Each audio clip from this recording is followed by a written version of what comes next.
سلامونه قدرمنو.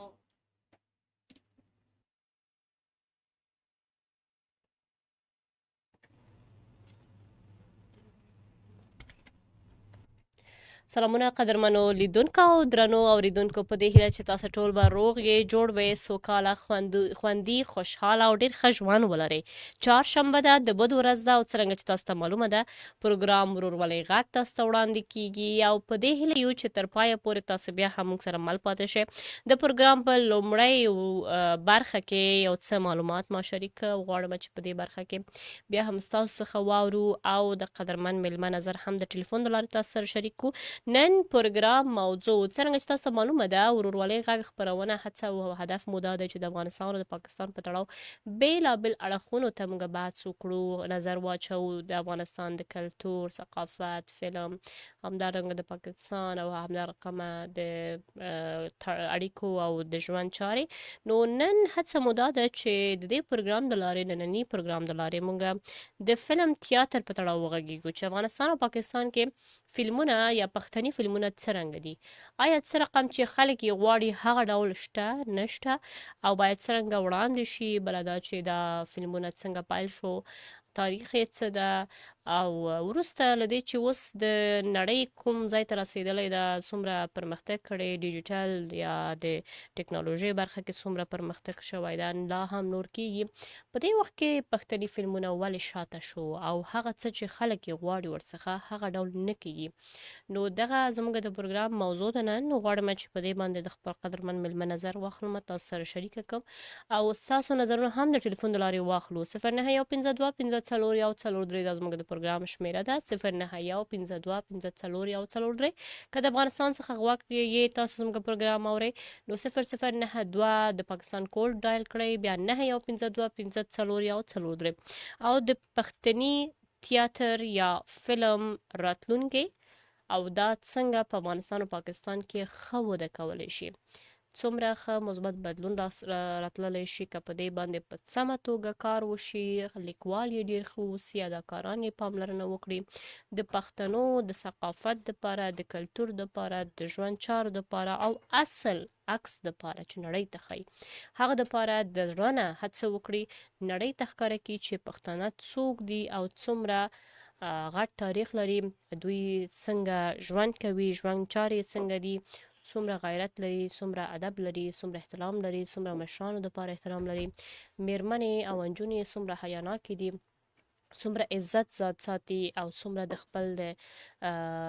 پښتونولي له لارې چې دی د خپل قام انځور وړاندې کوي. نو دوستانو دا زموږ د پروګرام برخه ده او په دې کې موږ وختي او ځینې خبرونه ځینې نظرونه هم شریکه کړه.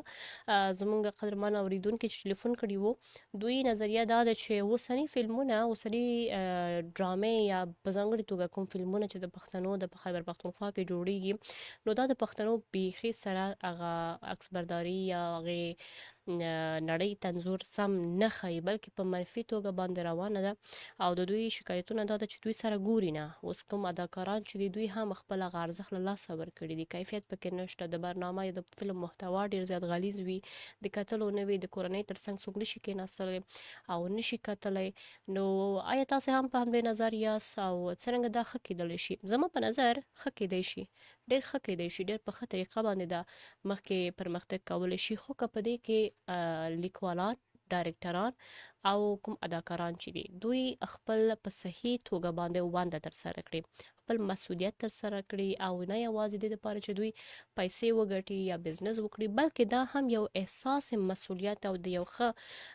قام یا ولس په حیث فکر وکړي چې یاره دا زه څه کار کوم، دومره زما انرژي پکې ضایع کیږي، دومره زما وخت پکې ځي، دومره محنت کوم، دومره یوه ستره پروسې سره دا فلم جوړیږي، دومره پکې خرچه یا هم بجټ د دې یا لګښتونه پکې وګورئ کوم ځای ته رسېدلی ده. نو پکار دی چې یو ښه انځور وړاندې کړو ځکه چې دا یوازې په دننه په پاکستان کې نه لیدل کیږي، دا یوازې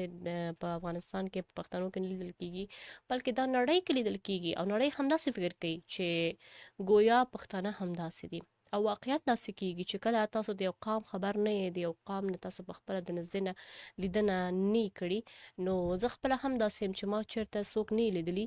او څه چې په انټرنیټ کې یا په سوشل میډیا کې یا په ټلویزیون کې ګورم زه فکر کوم چې دا خلک هم داسې دي ځکه زه څه خبر یم چې خلک څنګه دي نو چې کله د پښتنو انځور د فلم له لارې د تیاتر له لارې د سینما له لارې د ډرامو له لارې د سټیج ډانس البته فلمونه یا اکټینګ چې دی روان وي د هغه له لارې خلکو ته ښودل کیږي نو کوم کسان چې آشنا نه وي د ثقافت سره د خلکو سره د ولس سره هغوی همدا فکر کوي چې ګویا پښتانه همداسې دي نو هڅه مو ده چې په دې په تړاو وغږیږو محمد یا حاجي محمد اسلم چې د اسلم خان په نوم هم مشهور دی د راډیو په نړۍ کې یو ډېر غټ ستر کارکردګي کړی خپله مسؤلیت ترسره کړی او ترڅنګ یې لیکوال دی دا کتاب ما سره پروت دی تاسو ته دا کتاب په سکرین کې ښکاره کړم دا کتاب د دې کتاب نوم دی پښتو فلمونه تاریخ تحقیق او تنقید دا کتاب په همدا سینما یا د پښتنو د فلمونو په تړاو جوړ شوی ده او موږ سره حاجي محمد اسلام د مهال د ټلیفون د لارې مل هم دی دوی څخه به موږ د تاریخ په تړاو هم معلومات اخلو اول خو پروګرام کې ورته هرکلی او سلامونه ډېره مننه زما سلامونه تاسو ته تاسو ټولو همکارانو ته او څومره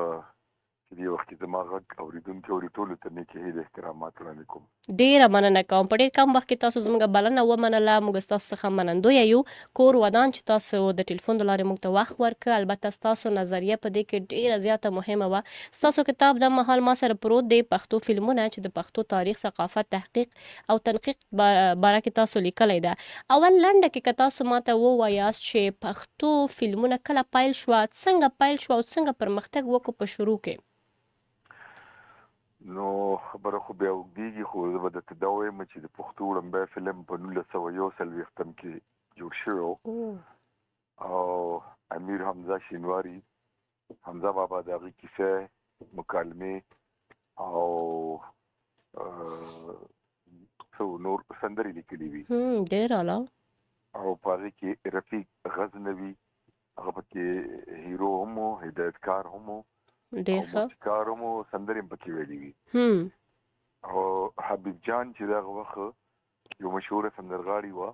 هغې ورکې د لیلا کردار ادا کړی و ښه ډېر ښه د دغه فلم دپاره حمزه بابا وایي چې هیرو پکې زه وم خو زما اواز د هیرو د اواز د فلم وړ نه و نو له دې کبله بیا چې دی نو رفیق غزنوي پکې هیرو هم شو دغه فلم هغه وخت کې ناکامه شوی په دې و چې یو خو نړیوال جنګ شروع صحیح دغه یو علمیه وه بل دا چې دا پېښور کې لګېدلی نو په پېښور ښار کې خو مخکرت د پښتنو نو د ښار دروازې به وایي چې ماښام بند شوي نو بیا دغه فلم خو دغه فلم بیا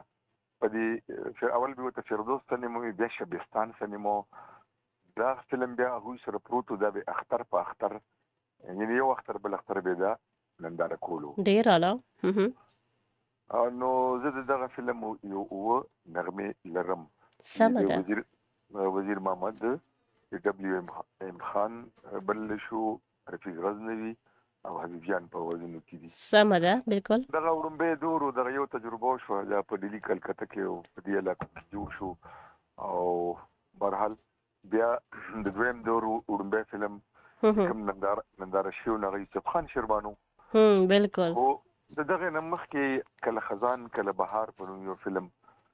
شروع و او هغه بیا وروسته مکمل شو خو د هغې نه مخکې کله خزان کله بهار نه مخکې یو فلم شمع او پتنګ په نوم جوړېدو شمع او پتنګ سندرې ولا ډاکټر لاجور سلیم لیکلي وي او موسیقار اسټیشن هغه فلم نیم جوړ شوی او د پیسو د وجې هغه فلم ریلیز نشو صحیح لومبی فلم ابتدا د یوسف خان شیروانو نه وشوه بالکل نو چې کله یوسف خان شیروانو په سینما باندې ولګېدو نو هغه عزیز تبسم صاحب چې د هغې هدایتکار دی دې وخت کې په هالیوډ کې دی خو نن سبا راغلی دی په پېښور کې دی صحیح نو هغې وي چې موږ ډېر په یره دا په سینما کې لګولو چې یاره پښتانه احتجاج ونه کړي بیا په کراچۍ کې د بیا په یو وخت متعلقه انتظامیه عزیز تبسم صاحب دې ته وایي چې که دا فلم سبا له په 500 سینماګانو کې ریلیز نه کړو دا شو به موږ بند کړو. صحیح. نو د دغه فلم نه بیا د فلم د باقاعده سفر ابتدا وشوه ښه. چې دا تر کال داسې 2000 پورې ډېره ښه روانه وه او د 2000 نه پس چې کله یو خو دا ده چې فلمونو کې لږ غوندې ګډوډۍ رالو او پکې داسې اوریاني غوندې راله، نو یو دغه وجه هم وه او بل دا ده چې یو مافیا پښتو فلم انډسټري ته راننوت چې هغې د خپلو پیسو ګټلو لپاره فلم کې ولګرټي یو څه واچول، نو پښتانه په ټوله دنیا کې سر ټیټي کړ او دغه اداکاران او هنرمندان هم سر ټیټي کړ. صحیح ده. بالکل همداسې ده. دا هغه څیزونه دي چې یعنی واقعا موږ ګورو یو اوس مهال چې څه رقم فلم خراب شوی دی او پخوا نه موږ واورو چې څومره فلمونه ښایسته وه او د کورنۍ تر څنګ به خلک کېناسته دا فلمونه به کته. آیا دغه مافیا یا کوم کسان چې دا نوې مفکورې سره راغلل او د پښتنو نوم یې خراب کړ، د دوی پر ضد ولې سم اقدام نه کیږي؟ د وخت راهیسې تاسې په څیر خلک لیکي، خپل د قلم نه مرسته اخلي، نو د بدلون ولې نه راځي پکې؟ داسې وه چې هغه وخت کې زه به تاسو یو خبر وکړم چې دغه سرزوري خلک وو چې چا دا کارونه کول تر دې پورې چې په دې کې د سینماګانو والا هم ډېر لوی لاس و. او که فلم هغه ممتاز علي خان د فلمونو نامور هدایتکار و، هغه ما ته خبره کوله چې موږ به یو فلم جوړ کړو. ما ته سوال وکړو چې یاره تاسو په لاهور کې وئ او تاسو فلمونو کې هم ډېره فحاشي وریانې و، نو هغې وایي چې ما به یو فلم جوړ کړو. نو فلم ساز به ما ته وایي چې ستا کار مکمل شو. د هغې نه پس به هغې دغه ولګرټي او دغه ګانې په فلم کې اچولې. د خلکو هغه خوند یې خراب کړو. نو که هغې به بیا نه کولې د بااثره خلکو سینماګانو هغې به ذاتي طور دی داسې سندرې ډانسونه ریکارډ کړه چې په فلم کې ورچول. نو د دې خلاف په بدر منیر، آصف خان، نیمه سرحدي او ګل اکبر افریدي چې دې غریبانانو پکې جیل هم خوړلی دی. صحیح ده. دې په لاهور کې احتجاج کړی دی، دې فلمونه پرېښودي چې موږ په داسې فلمونو کې کار نه کوو. خو تاسو ته پته چې مافیا وي، د هغې لاسونه اوږده وي. یو عام هنرمند څه وخت چلېدو چې هغه فلم کې کار نه کوي، بل سړی به راځي، بل څوک وکړي. نو کوکو ته نیوی شي، پښتو ته نیوی شي، پښتنو ته نیوی شي. په دې لکشمي چوک کې به د دې فلم سازانو دفتر وي. نو ما ته عزیز جهانګیري صاحب خبره کوله، هغه ډېر لوی اداره وه ببي فلمز. صحیح. وی چې خلک به راتله نو پنجاب نه، د سند نه، د بلوچستان نه چې د نورو ژبو فلمونه به یې اخیسته، وی یو څو ګانې د پښتو راکوي. نو هغې سره به سندره د پښتو وه، خو چې کومه زنانه به ګډېده نو هغه به پښتنه نه وه. بالکل اوس هم همدا حال دی. بیا ما ته ګل اکبر افریدي صاحب خبره کوله، وایي چې زه په سینما کې اپریټر وم او بیا موږ خبره وکړه چې یاره پښتو فلمونه به دلته موږ زه راغلم او ما یو لسته فلمونه یې وړل په متحده عرب اماراتو کې، کویت کې، بحرین کې. خو چې کله پکې داسې شروع شو نو بیا پښتنو سرونه په دې ټیټېدل، نو بس بیا هغې هغه معاهده هغه کانټریکټ ختم کړی. صحیح ده. بالکل.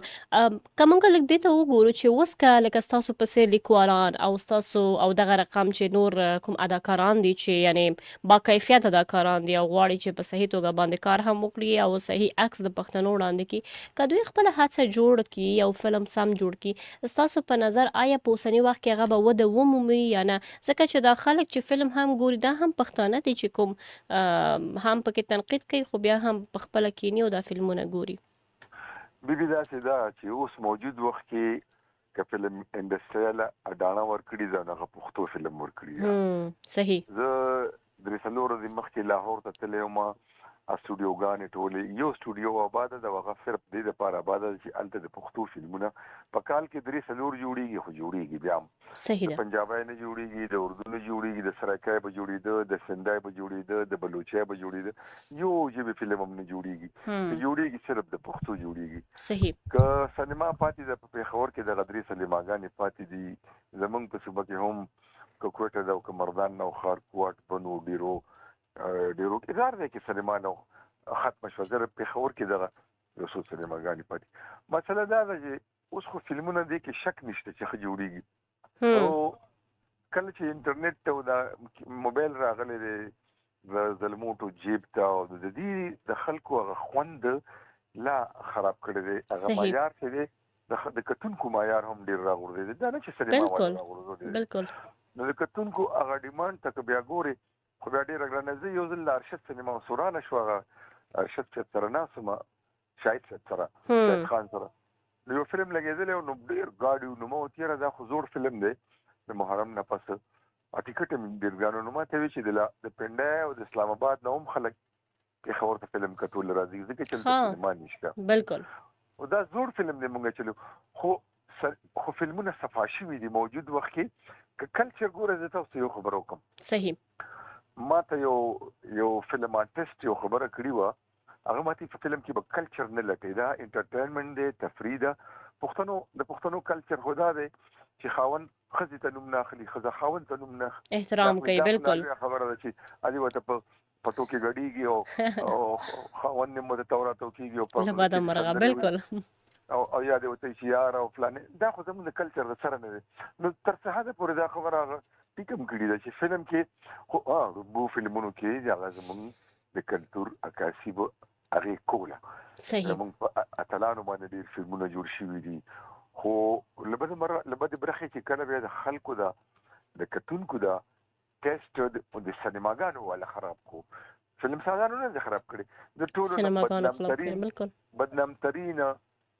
سره خلکو عزیز جانگیری یادولو عزیز جانگیری سره چې ما انټرویو کړو هغه وی چې زما د ماشاء الله دورو زما رجستر اداره او هغه وخت یو قانون پاس شو چې غیر رجستر اداره به فلم نه ریلیز کوي نو د خلکو په فلمونه جوړ کړ او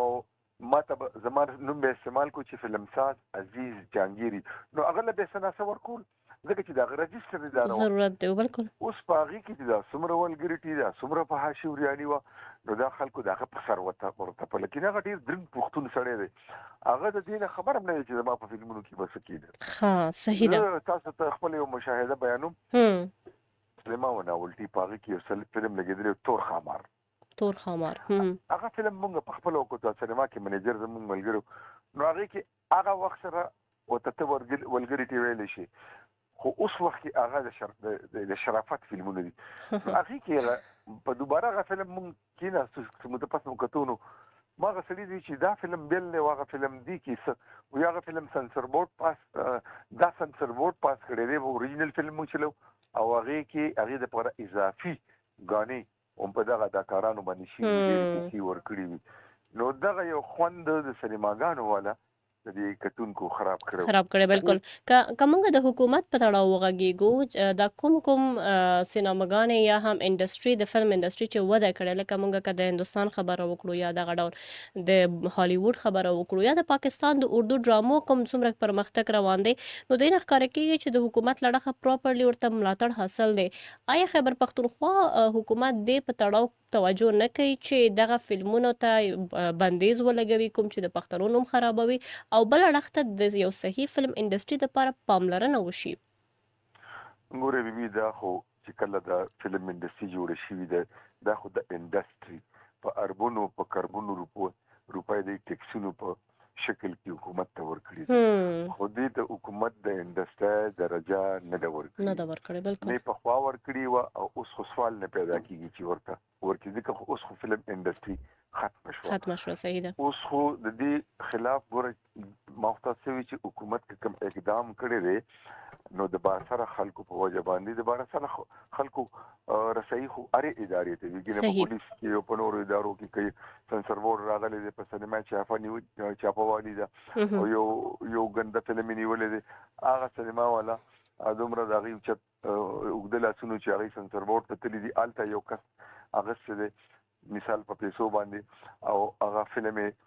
کوم ډبي کې چې بند تللی دی هغه راغسته دی هغه په یو صفات تر فلم یې خدای چې کله بوک تا فلم پېښ شوی دی دې کې خو څه اسم نشته چې په سینما چې په لګولې ده نو هغه پرته مختورن شو هغه ایکسپلینیشن کار شو صحیح ده بالکل ور حکومت ک فلم انډستری هندستان کې فلم انډستری ده خو هغه د حکومت په سرپرستی کې چلیږي بالکل ځکه خو پرمختګ هم صحیح کوي یو فلم چې کوم جوړ شي په هندستان کې نو هغه په ټوله دنیا کې تر امریکای پورې کتل کیږي یقینا ترجمه کیږي په سینماګانو کې راغی په فلم سرمایه ډېر لګي سرمایه دلته به فلمساز کور خرڅ کړي پټې به خرڅ کړي فلم به جوړ کړي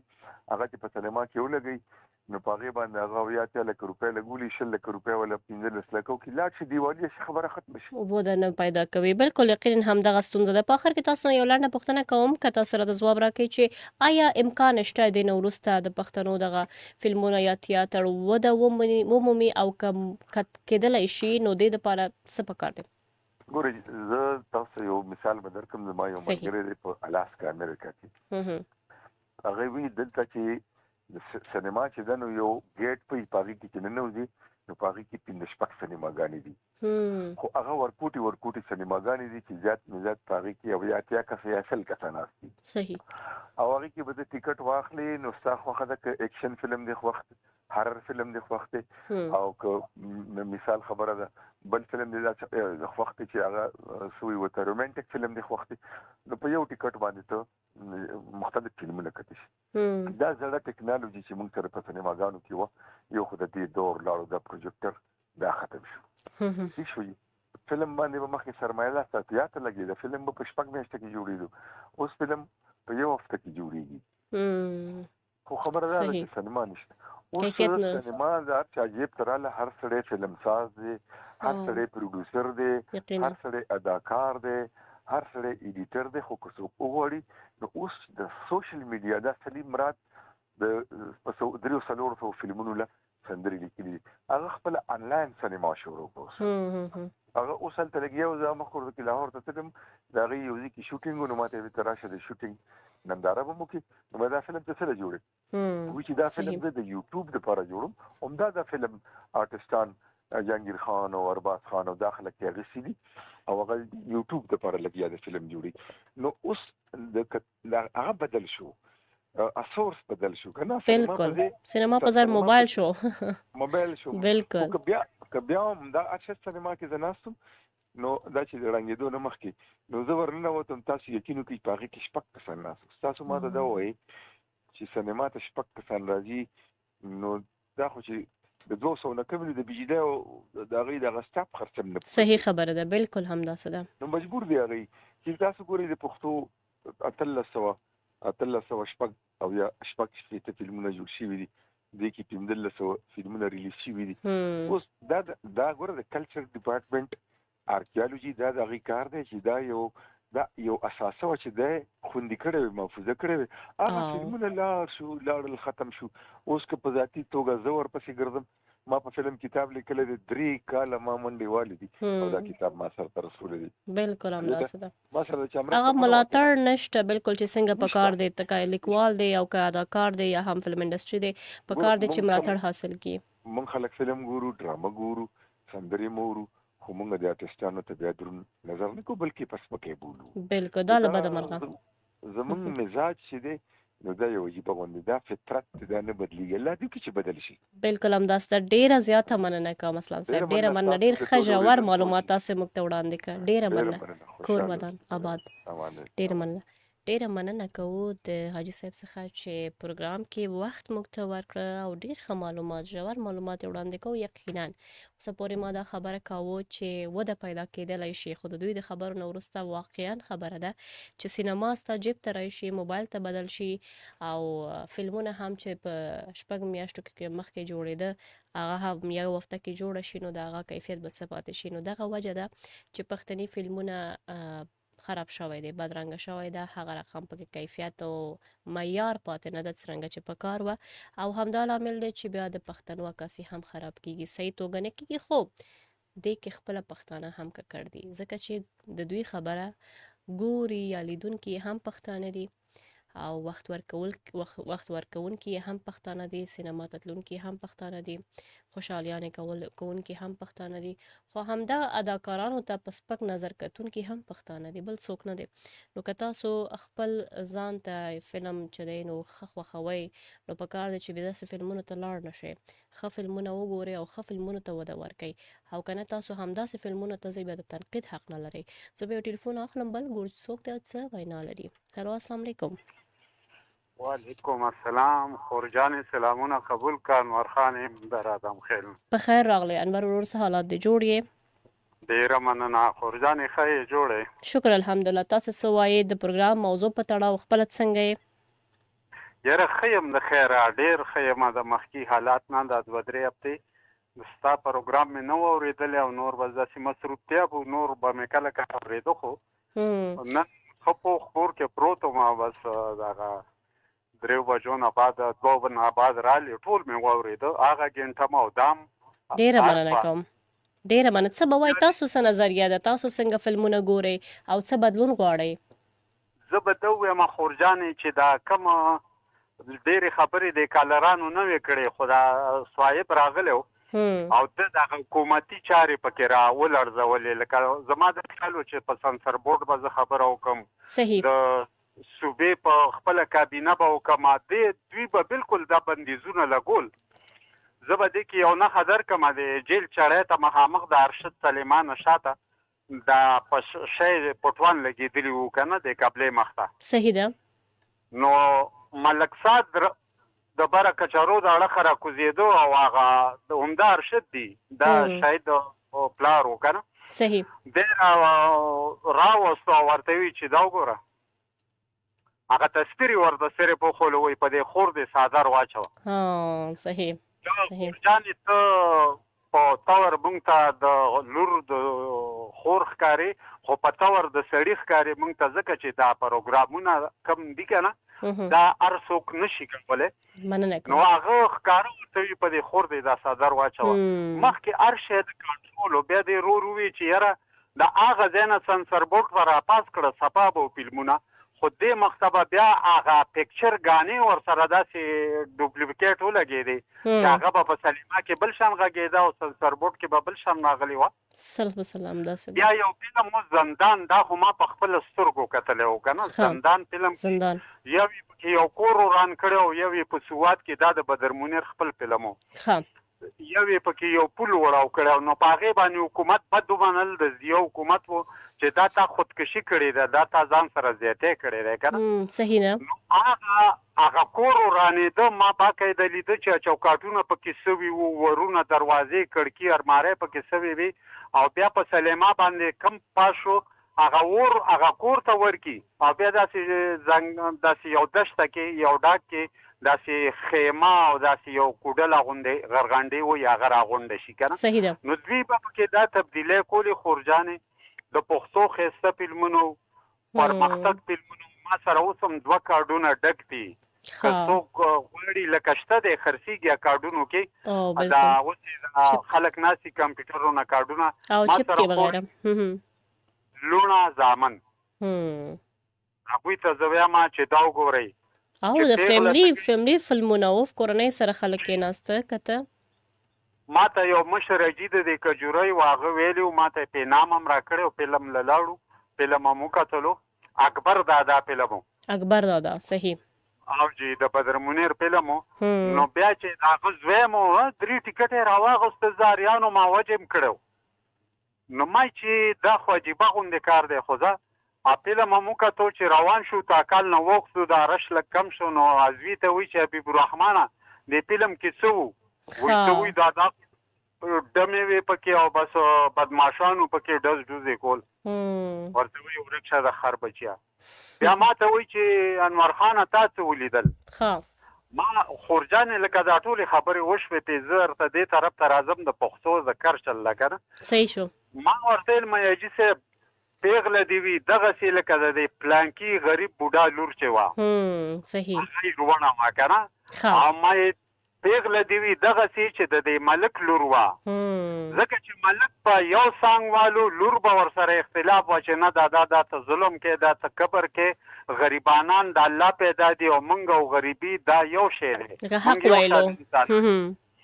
هغه حق وینا وه پکې که نه. صحیح ده. نو بیا ما ورته ویل چې پیغله دې همدغسې وي، د هر چا لور خور دې شي لکه د دې پلانکي ملک چې وه. صحیح ده. او پیغله دې دغه وي لکه دا پلانکې، زلمی دې دغه وي لکه دا پلانکې هیرو، ملک دې دغه نه وي د یو کلیم لکه دا څنګه چې ملک وو. ښه ته ښه او بد ته بد. بالکل. هغه وخت کې خورې 2 روپۍ 4 روپۍ ټیکټ و، او هغه حاجي صاحب ما له 15 روپۍ راکړې، وایي جمعې له راشه فلم وګوره. صحیح ډیر اعلی او واقعا ښه درس ورڅخه اخیستل پکار دی ښه ته ښه او بد ته بد بالکل یو سوچ دلته راغلو لکه د پښتنو کرچله دا د پښتو لپاره خورې ډرامه وه د پښتو لپاره جرګه وه د پښتو لپاره یو مخکې پرمختګ و چې د پښتون ما غونډه کې ګوره زما ټکی تعلیم نشته دا یو درته وایم صحیح ده د پروس کال نه دی خوا زه را روان یم خورجانې که ځینې ټاپک یادی زه درته اوس هم د پروسګانۍ نه تاسو ډېر ښکلی ژور نظر ساتئ په موضوعاتو باندې او یقینا ښکاري نه